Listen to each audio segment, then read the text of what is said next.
Welcome to the YouTube channel of Victor Echo 5 Juliet Lima. My name is Joe. Currently, I'm working on my app called Plenty of Labor, so I haven't had much time to dedicate to creating more radio videos. I hope to have some time in the future.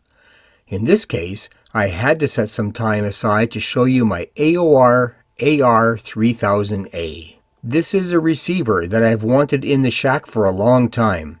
Just like my ICOM radios, the AOR was on my list of must-have receivers. AOR has spent a lot of money on advertising, and the chatter about this radio back in the day was very intriguing. It's hard to believe that this radio is 30 years old. The AOR-3000A was first introduced to the market in 1992 and became an overnight success, selling over 70,000 units. I'm a big fan of Popular Communications, and the first mention of the radio was in April of 1995. Over the years, it was in many advertisements.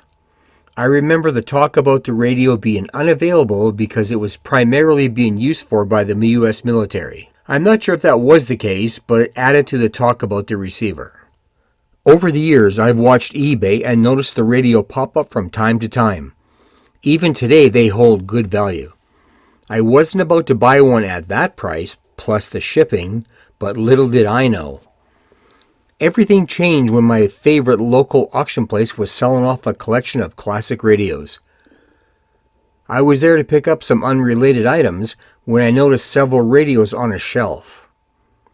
When I looked at the radio, my first thought was it's smaller than I had imagined it to be. Now that's great marketing. My second thought was, how can anyone let their equipment get this dirty?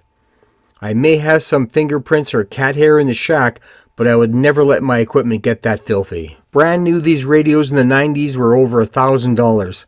I was taking a chance as there was no power supply with the radio. I ended up paying more for the radio than I wanted to, unknown even if it works. Almost $600 later, that's about 445 US dollars, I crossed my fingers hoping when I plugged it into a power supply it would fire up. I noticed from my look at the radio that it had been exposed to moisture. Before I applied power to it, I wanted to make sure I had the polarity correct. In the manual it had some information, but telling me the color of wires in a black and white diagram isn't very helpful. I noticed from this post on Radio Reference that the positive wire was on the right side, just like it is on the photo of the OEM adapter. To make sure, I took my DVM and touched each end of the chassis to see which was ground. The left pin was ground according to my meter. Then I thought, being that the radio was exposed to moisture, maybe it was shorted out. To be absolutely sure, I took the top off the radio and had a look. I was very happy that the inside looked very clean. As you can see, there was some evidence of moisture on this part of the radio. I was very happy to see clearly by the wiring which side of the connector was positive. I hooked up my Radio Shack Micronta adjustable dual tracking DC power supply, held my breath, and turned the radio on and the power supply on at 0 volts. I started to turn it up to 12 volts. Unfortunately, the radio was dead.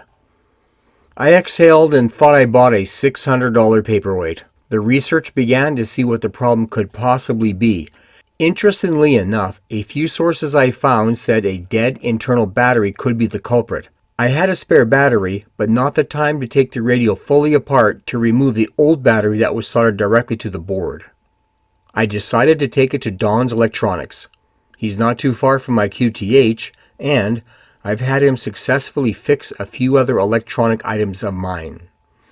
Don isn't equipped to align radio equipment, but I assume that part of the radio was fine, and all that should be wrong would be the battery and maybe a power supply issue. I have another video on my channel about the Radio Shack Realistic DX160 I picked up from Don's a while back. Click here to have a look at that video. I decided it needed a real good look over and a cleaning. As you can see from this photo, the radio was dirty and needed some TLC. Thankfully, it's only dirt and a few unnoticeable scuffs that I wasn't going to get too worried about. The original plastic was still on the faceplate. Removing that made cleaning the radio a lot easier. Once that was done, I reassembled the radio and took it to Don's and left it in his capable hands. Don is very busy with repairing high-end audio equipment from the local enthusiasts. Don has become the go-to technician when it comes to classic audio gear.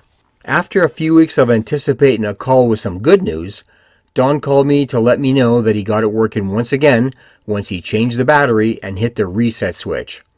He also added a battery holder so I could change it with ease if I ever had to again. I was free at the time and went to grab it with excited anticipation. I brought along an antenna with me so I could verify the radio, while powered up, was still working. He had the radio reassembled and I put in my favorite test frequency, 162.55 MHz, which is our weather broadcast from Environment Canada. But I was really disappointed.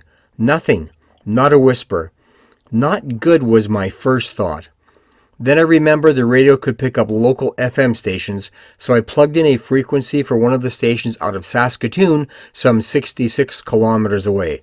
That's about 41 miles. I punched in the new frequency and full scale. That was a great sigh of relief. I assumed that the weather radio frequency was out of range and I could do further testing once I got home. The drive home reminded me of the many times I purchased radio equipment from Radio Shack. That was the longest ride home. I remember the time I picked up my first real scanner. It was 1981 and scanners were going from the old crystal control to programmable.